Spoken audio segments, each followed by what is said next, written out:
पक्षविरोधी काम करणाऱ्यांवर कारवाई करू, बंडखोरी रोखण्यासाठी आम्ही टोकाचा प्रयत्न केला, रवींद्र चव्हाणांचं वक्तव्य. राज्यसभेवर महायुतीचे 7 पैकी 6 जण निश्चित येणार, विरोधकांना मिळणारी 1 जागा कुणाला द्यायची हा त्यांचा प्रश्न. राज्यसभा निवडणुकीवरून मुख्यमंत्री फडणवीसांचं मोठं विधान. मंत्रालयातील लाच प्रकरणी एसीबी पथक मंत्रालयात दाखल, तक्रारदार हरिराम घांजी एसीबी पथकासोबत उपस्थित. मंत्रालयातील लाच प्रकरण, राजेंद्र ढेरिंगेला जामीन मंजूर.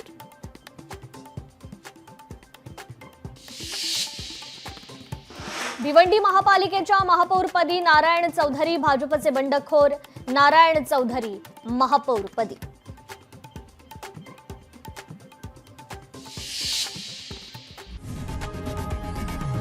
लोकशाही मराठी ऐका, पहा, जागरूक रहा.